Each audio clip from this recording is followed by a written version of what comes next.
Hello students, welcome to the channel. तो जैसा कि आप सभी को पता है कि हमने स्टार्ट किया है कॉस्ट अकाउंटिंग और उसमें हम ये समझ रहे हैं कि भाई कॉस्ट अकाउंटिंग में कॉस्ट शीट किस तरह प्रिपेयर की जाती है।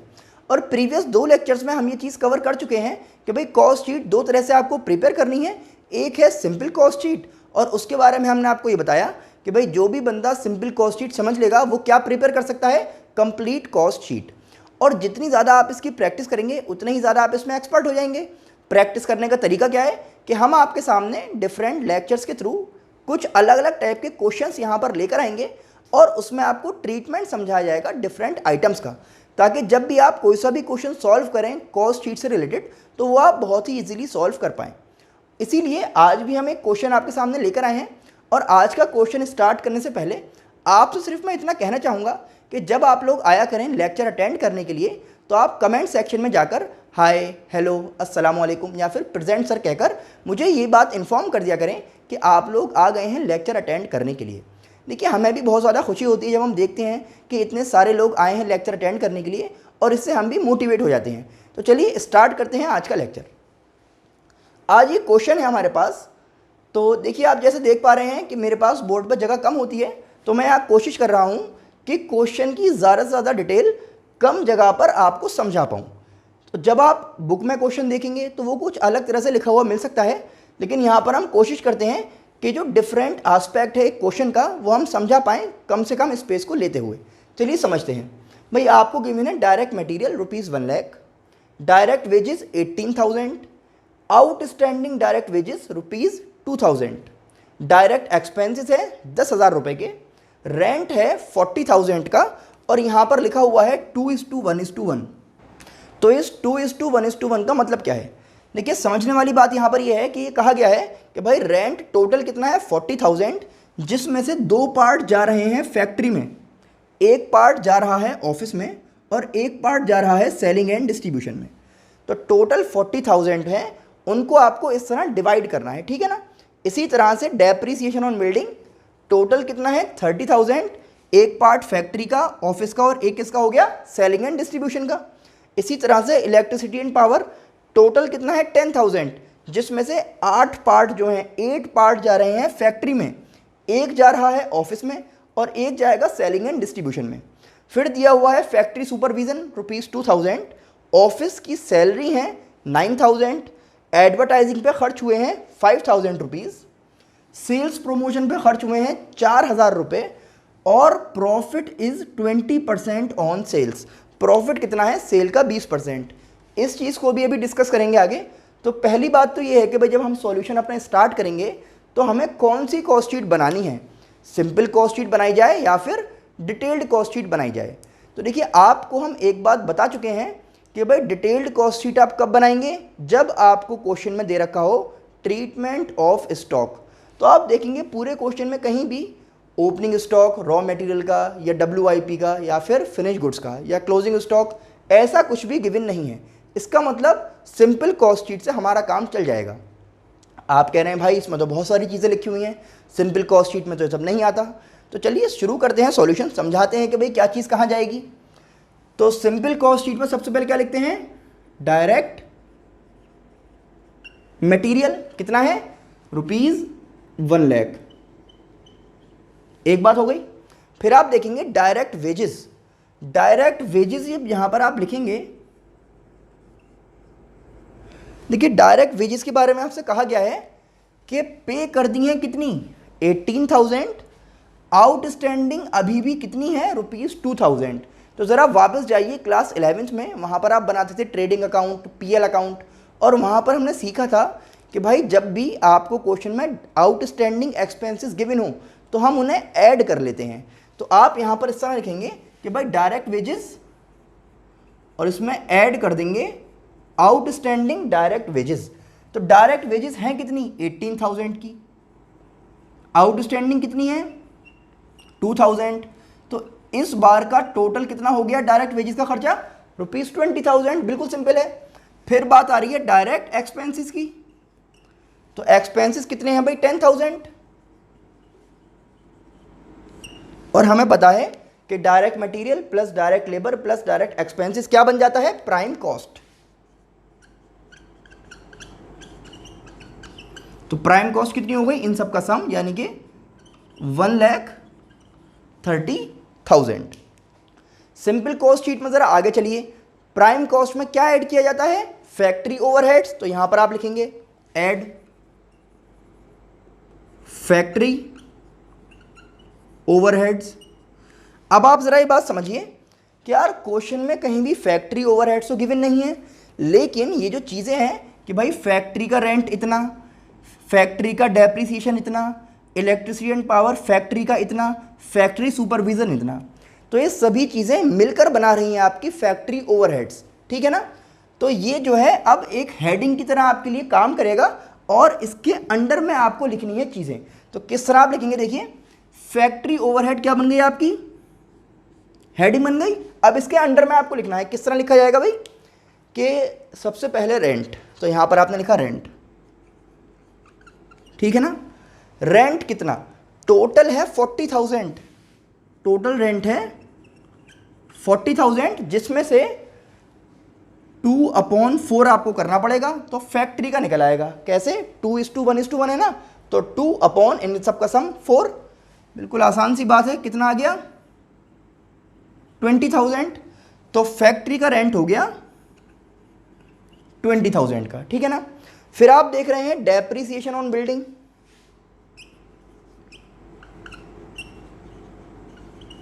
बिल्डिंग का डेप्रिसिएशन कितना? टोटल है 30,000, जिसको 3 इक्वल पार्ट्स में डिवाइड कर लीजिए 1:1 के अकॉर्डिंग, तो कितना हो गया? 10,000, ठीक है ना। फिर बात आ रही है इलेक्ट्रिसिटी एंड पावर की। टोटल कितनी है? 10,000।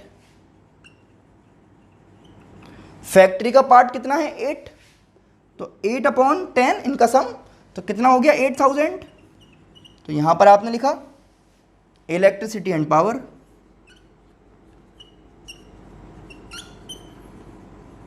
$8,000। फिर आप देख पा रहे हैं यहां पर फैक्ट्री सुपरविजन। तो भाई जब फैक्ट्री सुपरविजन है तो फैक्ट्री ओवरहेड में तो आया, तो यहां पर आपने लिखा फैक्ट्री सुपरविजन कितना? 2,000 का। इनका सम कर लेंगे तो क्या बन जाएगा? Factory overheads. सम कीजिए, ये आ गया आपका 40,000। अब आप मुझे बताइए कि भाई prime cost plus factory overheads क्या बन जाएगी? Work cost. आप लिख रहे हैं यहां पर वर्क कॉस्ट। वर्क कॉस्ट कितनी? 1,70,000।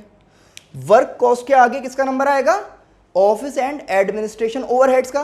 तो जल्दी से इसको नोट कीजिए। तो भाई वर्क कॉस्ट तो हमें मिल गई, अब हम इसमें ऐड कर लेते हैं ऑफिस एंड एडमिनिस्ट्रेशन ओवरहेड्स।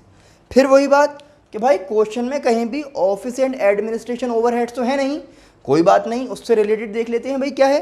तो देखेंगे रेंट है ऑफिस का, डेप्रिसिएशन है ऑफिस का, इलेक्ट्रिसिटी एंड पावर है ऑफिस की, इसके साथ ऑफिस की सैलरी भी है।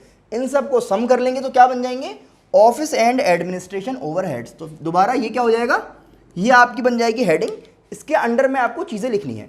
तो क्या क्या लिखेंगे? सबसे पहले आप देखेंगे रेंट, फिर है डेप्रिसिएशन ऑन बिल्डिंग, फिर बात करनी है इलेक्ट्रिसिटी एंड पावर की, और फिर आप देखेंगे ऑफिस की सैलरी, ठीक है ना।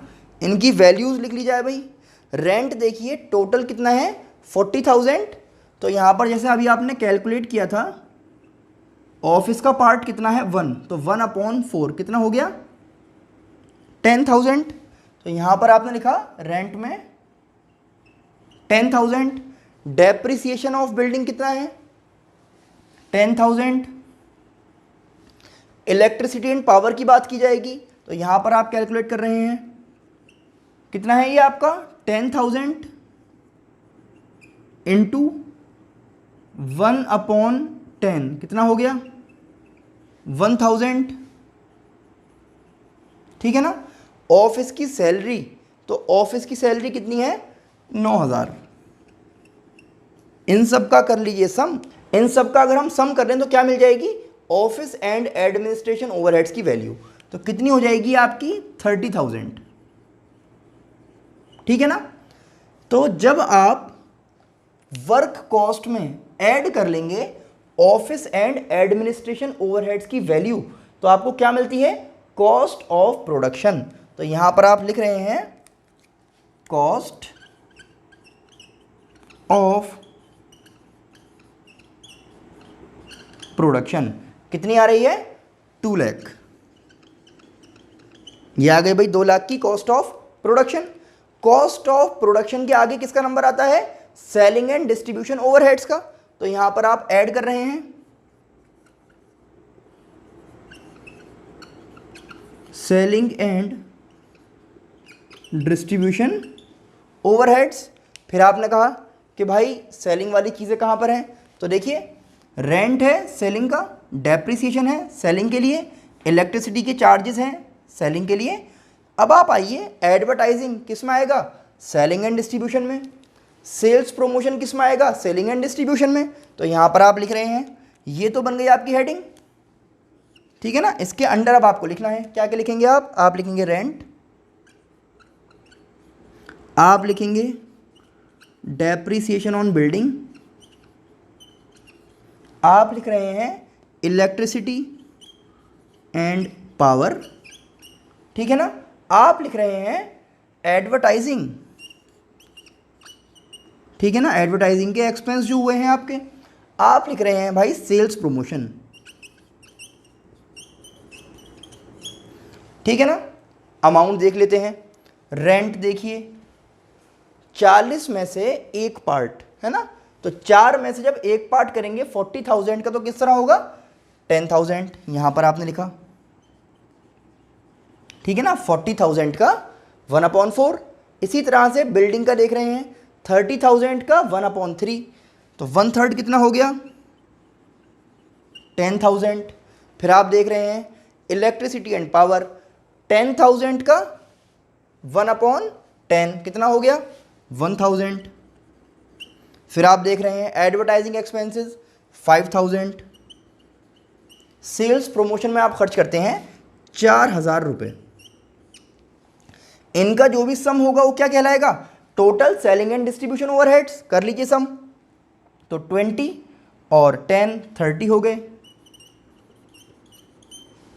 अब आप मुझे बताइए कि कॉस्ट ऑफ प्रोडक्शन में जब सेलिंग एंड डिस्ट्रीब्यूशन ओवरहेड्स को ऐड कर लिया जाएगा तो क्या मिलता है, टोटल कॉस्ट, या फिर आप उसको कह सकते हैं कॉस्ट ऑफ सेल्स।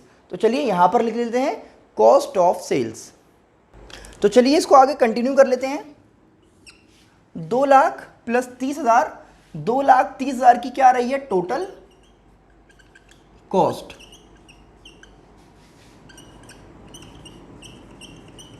दो लाख 30,000। आगे चलते हैं, हमें पता है कि टोटल कॉस्ट में क्या ऐड करना होता है, प्रॉफिट। तो ऐड कर लेते हैं प्रॉफिट। प्रॉफिट है कितना, ये पता है कि भाई सेल का 20% है। तो जब आप यहां पर लिखा हुआ देखेंगे कि सेल का 20%, इसका मतलब ये हुआ ना कि क्वेश्चन में कहीं ना कहीं हमें क्या गिवन हो, सेल्स, जब भी तो उसका 20% निकालोगे भाई। तो आप देखिए पूरे क्वेश्चन में कहीं भी सेल्स तो गिवन ही नहीं है, तो फिर उसका 20% कैसे निकाला जाए, ये बात है समझने की। तो सबसे इंपॉर्टेंट पॉइंट यही बन जाता है कि भाई प्रॉफिट किस तरह कैलकुलेट किया जाए। तो यहाँ पर चलिए ये तो हम लिख ही देते हैं कि इसको ऐड करके क्या बनती है, सेल्स। वैल्यू निकालने का काम बचेगा बस। अब मेरी बात सुनिए ज़रा पहले आप, अगर क्वेश्चन में क्या लिखा होता कि profit is 20% on cost, profit is 20% on cost, फिर तो बहुत आसान था। ये कॉस्ट आ गई, टोटल कॉस्ट का मतलब है कॉस्ट, इसका 20% निकालते, यहाँ लिखते, ऐड कर देते, सेल मिल जाती। एक आसान वाली बात अलग हो गई, समझ में आ गया। लेकिन भाई प्रॉफिट इज 20% ऑन सेल, अब क्या करें, सेल तो गिवन नहीं है ना। तो चलिए अब मैं आपको समझाता हूं कि इस केस में आपको ये दोनों वैल्यू किस तरह से कैलकुलेट करनी है। तो चलिए समझ लेते हैं इसको। तो यहां पर आपको थोड़ा सा रफ कैलकुलेशन करना होगा।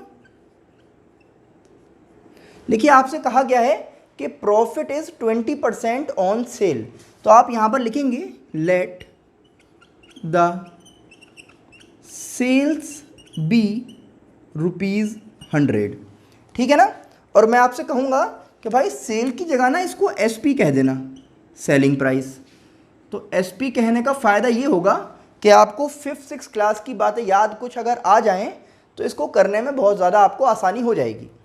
तो आप देखिए कि प्रॉफिट जो है सेल का 20% है, तो अब अगर मैं यहाँ कहूँ कि सेल तो 100 रुपये है, तो अब प्रॉफिट कितना हो गया, प्रॉफिट हो गया 100 का 20%, यानी कि 20 रुपये। बताइए, इतनी बात बिल्कुल सही है। हम यहाँ पर क्या करने की कोशिश कर रहे हैं कि प्रॉफिट हमें सेल पर गिवन है ना, सेल तो हमें पता नहीं है लेकिन हमें कॉस्ट पता है, तो हम कन्वर्ट करना चाह रहे हैं प्रॉफिट ऑन सेल को प्रॉफिट ऑन कॉस्ट पर। देखिए किस तरह होगा। अब आप यहाँ पर करेंगे कि भाई कॉस्ट कितनी हो गई है ना, तो कॉस्ट, या फिर आप इसको सीपी कह दीजिएगा, है ना। तो कॉस्ट कितनी होगी, देखिए कॉस्ट हो जाएगी एसपी माइनस प्रॉफिट, यही तो फॉर्मूला है, यानी कि 100 minus 20 which is equal to ₹80। 80 रुपये की हो गई आपकी कॉस्ट। मैंने आपसे क्या कहा, हम निकालना चाह रहे हैं, हम कैलकुलेट करना चाह रहे हैं प्रॉफिट ऑन कॉस्ट, कि प्रॉफिट जो है अगर सेल का 20% है तो कॉस्ट का कितना परसेंट होगा। कैसे निकालते हैं, आप रखेंगे प्रॉफिट को ऊपर, यानी कि 20/80 इंटू 100। भाई ये 20 रुपये का प्रॉफिट है, चाहे सेल के हिसाब से देख लो या कॉस्ट के हिसाब से देख लो, 20 ही रुपये का रहेगा ना। तो 20 रुपये का प्रॉफिट है, जो सेल का यानी कि 100 रुपये का तो 20% है, वो इस 80 का, इस कॉस्ट का कितना परसेंट है ये पता लगा लेंगे बस। तो कितना आ जाएगा ये 25%। तो प्रॉफिट ऑन कॉस्ट मिल गया है आपको 25%। अब सिर्फ आपको करना क्या है कि ये जो आपकी टोटल कॉस्ट है ना, इस टोटल कॉस्ट का आपको 25% कैलकुलेट कर लेना है और वो बन जाएगा आपका प्रॉफिट। तो देखिए ज़रा, तो ये हो गया 2,30,000 जो कि हमारी टोटल कॉस्ट है। इसका क्या फाइंड कर रहे हैं आप, 25%। तो ये हो जाएगा आपका 57,500। 57,500 का प्रॉफिट आ गया है। इसको सम कर लीजिए तो सेल बन जाएगी। तो सेल कितनी हो गई, 287,500। ये आ गई आपकी वैल्यू ऑफ सेल्स। अब अगर आपको चेक करना है कि भाई मैंने सही करा है, तो अब आप क्या करिए, ये जो सेल आई थी ना, इसका 20% ही तो प्रॉफिट था, तो इस सेल का 20% कैलकुलेट कीजिए और मुझे बताइए कमेंट सेक्शन में कि क्या 57,500 आया या नहीं आया। अगर आपको इतनी सी बात समझ में आ गई हो तो फिर आप कोई भी क्वेश्चन कर सकते हैं इस टाइप का, जहां पर आपको ऐसे दे रखा हो कि साहब प्रॉफिट ऑन सेल इज इतना। क्वेश्चन करने से पहले पढ़ लेना। अगर प्रॉफिट ऑन कॉस्ट दे रखा होगा फिर कुछ नहीं करना, कॉस्ट तो पता है ना, फिर डायरेक्ट निकाल देना। लेकिन जब प्रॉफिट ऑन सेल हो तब आपको कुछ करना पड़ेगा। ये तो हो गई थोड़ी भाई लंबी चौड़ी बात कैलकुलेशन के साथ, ऐसे होगा ऐसे होगा। ट्रिक नाम की भी एक चीज़ है, वो और बता देते हैं आपको। देखिए ज़रा, एक क्या है सीपी और एक क्या है एसपी, दो चीज़ें हैं ना। आपसे कहा गया था कि प्रॉफिट जो है 20% है, किसका, एसपी का या सेल का। 20% का मतलब आप समझ पा रहे हैं कि भाई 1/5 होता है। 20% का मतलब कितना होता है, 1/5। अगर हम बात करें सीपी की, तो देखिए जब भी आपको एसपी से सीपी पर आना हो ना, तो आप क्या करेंगे, बस ये जो डिनोमिनेटर है यहाँ से एक माइनस कर दीजिए, तो ये 1/4 हो जाएगा। भाई 1/5 था, एक हटा लो, कितना हो जाएगा 1/4। इसका मतलब अगर कोई चीज़ एसपी की 1/5 है तो वो सीपी की कितनी होगी, 1/4। 1/4 का मतलब ही तो होता है 25%। ये मोस्टली हर केस में वैलिड होगा। अगर यहाँ से आपसे कहा जाए कि कोई चीज़ एसपी की 1/4 है, तो बताइए सीपी की कितनी होगी, 1/3। कोई चीज़ अगर एसपी की 1/3 है तो सीपी के लिए कितना होगा, 1/2। इन चीज़ों को आप वेरीफाई करके देखिएगा इसी तरह से, है ना। तो इसके लिए आपको क्या फ़ायदा रहेगा कि अगर आपने ये वाली बात समझ ली तो फिर आपको ये सारा काम नहीं करना होगा। लेकिन देखिए ट्रिक तो सिर्फ ट्रिक होती है, पता लगा आप भूल गए, आपने क्या करा कि भाई CP इधर लिख लिया गलती से, SP इधर लिख लिया और फिर माइनस करा तो कुछ और ही आंसर आ गया। तो समझना ये है कि जब SP से CP पर जा रहे हैं तब माइनस होगा, अगर आपको CP से SP पर आना है तो आपको ऐड करना है नीचे। ये बात अगर आपने समझ ली तो फिर ये बात आपके लिए बहुत ज़्यादा ईजी हो जाएगी और फिर आप बहुत आराम से ये वाले कैलकुलेशंस परफॉर्म कर सकते हैं। तो ये तो हमारा एक क्वेश्चन हो गया। चलिए एक क्वेश्चन और कर लेते हैं, ठीक है ना। तो चलिए एक क्वेश्चन और समझ लेते हैं। आपको गिवन है परचेज ऑफ रॉ मटेरियल 1,20,000 की, वर्क ओवरहेड्स 48,000 के, डायरेक्ट वेजेस हैं 1,00,000 की, स्टॉक ओपनिंग और क्लोजिंग, रॉ मटेरियल 20,000, 22,240 का, वर्क इन प्रोग्रेस 4,800 की और 16,000 का, फिनिश गुड्स 16,000 के और 32,000 के। ये तो हैं 16,000 रुपीज़ और वैल्यू कितनी है फिनिश गुड्स की 1,000 टन। 32,000 तो रुपीज़ हैं, ये वैल्यू है, और 2,000 टन आपने प्रोड्यूस किया है। सेल हुई है फिनिश गुड्स की 3,00,000 की। सेलिंग एंड डिस्ट्रीब्यूशन ओवरहेड जो है वो 1 रुपी पर टन सोल्ड। सेल जो हुआ है ये तो रुपीज़ में दे रखा है ना, लेकिन ये कह रहा है आपसे कि जितने टन आपने बेचा है हर एक टन पे 1 रुपया खर्च हुआ है सेलिंग एंड डिस्ट्रीब्यूशन में। फिर है 16,000 tons of goods were produced during the period, और कैरेज ऑन परचेज गिवन है 1,440 रुपीज़ का। चलिए सॉल्व करके देखते हैं। पहले इस लेक्चर को पॉज कीजिए और कमेंट सेक्शन में मुझको आप ये बताइए कि डिटेल्ड वाली बनेगी या सिंपल वाली बनेगी। जल्दी से अभी इसका आंसर कीजिए। चलिए अब स्टार्ट करते हैं इसका सॉल्यूशन, ठीक है ना। तो सॉल्यूशन में बिल्कुल सही आंसर जिन लोगों का है वो क्या है कि डिटेल्ड कॉस्ट शीट हम प्रिपेयर कर रहे हैं। तो सबसे पहले बात आएगी opening stock of raw material की। कितना है भाई opening stock of raw material 20,000, ये आ गया भाई 20,000। इसमें आपको ऐड करना है परचेजेस ऑफ रॉ मटेरियल। कितना परचेज किया है रॉ मटेरियल 1,20,000 का, ये आ गया भाई। हमने कहा था कि अगर परचेज करने में कोई खर्चा हो वो भी यहीं पर ऐड कर लेना, एक्सपेंसेस ऑन परचेज के नाम से लिखा था, तो ये है ना कैरेज ऑन परचेज, ऐड कर लीजिए कैरेज ऑन परचेज, इसको पूरा कर लीजिए। ये है carriage on purchase of raw material, ठीक है ना। तो रॉ मटेरियल का है इसीलिए तो इसके साथ हम ऐड कर रहे हैं। कितना है 1,440। इसमें से आपको डिडक्ट करना होता है क्लोजिंग स्टॉक, तो इसमें से आपको यहां पर डिडक्ट करना होगा closing stock of raw material. कितना है 2,2,240। इतना सब कुछ करने के बाद जो वैल्यू हमें मिलती है क्या कहते हैं उसको, cost of raw material consumed, ठीक है ना। कितना आ जाएगा चलिए इसको कैलकुलेट कर लिया जाए कि वैल्यू हमारी कितनी आती है। तो ये है हमारे पास 1,40,000, इसमें ऐड करना है 1,440, इसमें से आपको डिडक्ट करना है 2,2,240, तो ये वैल्यू आ जाती है 11,92,000। कुछ लोगों ने एकदम मुझे ऐसे देखा कि भाई ये तो कैलकुलेटर यूज़ कर रहे हैं, तो परेशान मत हो, आपको भी कैलकुलेटर अलाउड होगा क्वेश्चन में, ठीक है ना। तो जब आप एग्जाम में बैठेंगे तो कैलकुलेटर वहाँ पर अलाउड होगा, स्टैट्स में भी और कॉस्टिंग में भी। चलिए इसको सॉल्व कर लेते हैं। इसमें आप ऐड करिए डायरेक्ट मटेरियल की, तो सारी बातें हो गई। अब क्या है डायरेक्ट वेजेस। डायरेक्ट वेजेस कितनी आ गई 1,00,000 की।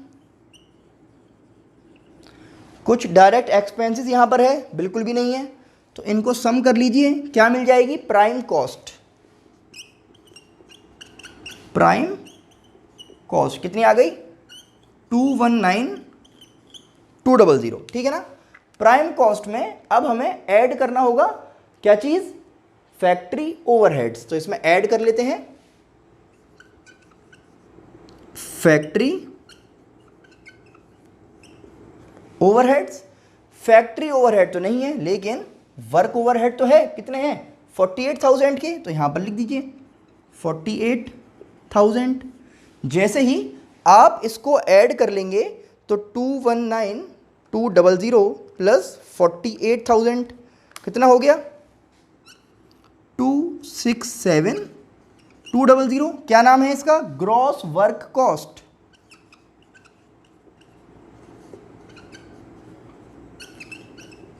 ठीक है ना, ग्रॉस वर्क कॉस्ट में हमें एडजस्ट करना होता है WIP का स्टॉक, तो क्या बन जाती है नेट वर्क कॉस्ट। चलिए यहां पर निकाल लेते हैं, तो ऐड कर देते हैं इसमें ओपनिंग स्टॉक ऑफ WIP और डिडक्ट कर दिया जाएगा क्लोजिंग स्टॉक ऑफ WIP। तो बताइए भाई ओपनिंग स्टॉक कितना, ओपनिंग स्टॉक है आपका 4800 का, क्लोजिंग कितना 16,000। तो ये हो गया आपका 11,200 निगेटिव है ना। ये बन गई नेट वर्क कॉस्ट, कितनी हो गई भाई, तो 267,200 minus 11,200 which is equal to 256,000। 2,56,000 की आ गई है नेट वर्क कॉस्ट। इसके आगे किसका नंबर आएगा, एडमिनिस्ट्रेशन ओवरहेड्स का। तो चलिए इसको लिखिए जल्दी से, और इसके आगे क्या सॉल्व करेंगे, ऐड किया जाएगा नेट वर्क कॉस्ट में ऑफिस एंड एडमिनिस्ट्रेशन ओवरहेड्स। तो भाई नेट वर्क कॉस्ट मिल चुकी है, चलिए इसमें ऐड किया जाए office and administration overheads. Question में आप आएंगे तो दूर दूर तक कोई भी चीज़ इससे रिलेटेड नहीं है, डैश लगा दो, क्या मिल गई, कॉस्ट ऑफ प्रोडक्शन कितनी हो गई 256। अब इसके बाद हमें पता है कि जब कॉस्ट ऑफ प्रोडक्शन मिल जाती है तो फिर फिनिश गुड्स के स्टॉक का आपको ट्रीटमेंट करना होता है। तो यहां पर आप लिखेंगे add opening stock of finish goods और less closing stock of finish goods. तो बताइए भाई फिनिश गुड्स का ओपनिंग स्टॉक 16,000 है ना, क्लोजिंग स्टॉक 32, कितना बचा माइनस का 16,000। तो आ गई आपके पास कॉस्ट ऑफ गुड्स सोल्ड, ठीक है ना, कितनी आ गई आपके पास 240। ये तो हो गई आपकी कॉस्ट ऑफ गुड्स सोल्ड। अभी क्या बचा, अभी बचे हमारे सेलिंग एंड डिस्ट्रीब्यूशन ओवरहेड्स। तो यहां पर आप लिख रहे हैं add selling and distribution overheads. इसमें आपसे कहा गया कि भाई सेलिंग और डिस्ट्रीब्यूशन की ओवरहेड्स है ना वो 1 रुपी पर टन सोल्ड है। तो पहले तो ये बताना पड़ेगा कि सेल जो है कितने टन्स हुए हैं। तो कैसे बताएंगे समझिए ज़रा। तो हमने आपसे कहा, यहाँ थोड़ा सा रफ काम कर देते हैं आपके लिए, कि opening stock of finish product कितना। तो आप कहेंगे कि भाई फिनिश प्रोडक्ट का ओपनिंग स्टॉक है 1,000 टन, ठीक है। तो ओपनिंग स्टॉक प्लस जैसे परचेज करते थे ऐसे आप ले देंगे प्लस कितना बनाया। तो कह रहे हैं 16,000 टन वर प्रोड्यूस्ड, कितना बनाया 16,000। तो टोटल कितना हो गया 17,000 टन्स, रुपीज़ नहीं है टन्स में बात हो रही है। फिर माइनस करिए इसमें से, क्या माइनस करिए, जो बच गया, कितना बच गया 2,000 टन। इसका मतलब सेल कितना हुआ 15,000 टन्स, ठीक है ना। तो यहां से आपको कैलकुलेट करना है कि भाई ओपनिंग स्टॉक कितना फिनिश गुड्स का प्लस कितना प्रोड्यूस हुआ, तो टोटल इतना हो गया। इसमें से इतना जो है वो क्लोजिंग स्टॉक है, इसका मतलब 15,000 जो है इतना आपने सेल किया। तो सेल कितना हुआ 15,000 टन्स। तो अब आप बता सकते हैं कि भाई जब 15,000 टन बेचा है, 1 रुपये पर टन के हिसाब से है, तो 15,000 इंटू 1 कितना हो गया 15,000 रुपये। तो ये आपको मिल गई टोटल कॉस्ट, कितनी आ गई 255। टोटल कॉस्ट में क्या ऐड करते हैं, प्रॉफिट, और फिर क्या बन जाती है सेल्स। सेल हमें गिवन है, ये सेल कितनी है 3 लाख की, तो यहां पर आप लिख सकते हैं कि भाई ऐड प्रॉफिट, और यहां पर आपको मिल जाएगी सेल। सेल है 3 लाख की, तो यहां पर आप लिख रहे हैं कि सेल 3 लाख की, कितना बचा माइनस कर लीजिए, तो प्रॉफिट आ गया 45,000 रुपीज़ का। बताइए इतनी बात समझ में आई। तो सिंपल ये आपने एक क्वेश्चन सॉल्व कर लिया। अगर इस क्वेश्चन में आपको ये कहे कि आप कैलकुलेट कीजिए प्रॉफिट पर टन, क्या कैलकुलेट कीजिए प्रॉफिट पर टन, तो आप क्या करेंगे, तो आप देखिए कि प्रॉफिट टोटल कितना है 45,000 का, तो टोटल प्रॉफिट कितना है 45,000 का, कितने टन आपने सेल किया, तो आप कह सकते हैं कि भाई सेल किया है मैंने 15,000 टन, ये रुपीज़ हैं, ये वैल्यू लिखी हुई है टन्स में, है ना। तो 45,000 रुपीज़ का प्रॉफिट अर्न किया गया है after selling 15,000 tons of goods. तो आप ये कह सकते हैं कि भाई 3 रुपीज़ पर टन का हमारा हो गया प्रॉफिट, ठीक है ना। तो ये मैंने आपसे क्या समझाया कि भाई अगर सिंपल कॉस्ट शीट की बात होती कि भाई कॉस्ट शीट बना दो, तो बात यहाँ पर ख़त्म हो जाती। लेकिन अगर क्वेश्चन आपसे पूछे कि बताइए प्रॉफिट पर टन कितना हुआ, तो पहले प्रॉफिट निकालो, जितना आपने सेल किया है ऑब्वियसली उससे आप डिवाइड कर लीजिए, तो आ जाएगा प्रॉफिट पर टन। तो आई होप आपको ये क्वेश्चन समझ में आया होगा। आज हमने 2 क्वेश्चन सॉल्व किए, दोनों ही कहीं ना कहीं कुछ अलग अलग चीज़ें उसमें थी। जैसे इस वाले क्वेश्चन में आपको यहाँ से इस तरह से कैलकुलेट करना था टन्स, और पिछले वाले क्वेश्चन में भी काफ़ी सारी चीज़ें थी। तो जब आपको डिफरेंट आइटम्स का ट्रीटमेंट समझ में आता जाएगा, तो फिर आप इंशाल्लाह इतने कैपेबल हो जाएंगे कि एग्ज़ाम में आपको कोई सा भी क्वेश्चन दे दिया जाए कॉस्ट शीट से रिलेटेड, तो इंशाल्लाह बहुत ही आराम से उसको सॉल्व कर पाएंगे। तो अब आपको करना क्या है, बस इसकी प्रैक्टिस कीजिए, अपने फ्रेंड्स को भी ज़रूर शेयर कर दें, चैनल को सब्सक्राइब करना बिल्कुल भी ना भूलें। हम मिलते हैं आपसे नेक्स्ट लेक्चर में। Thanks for watching.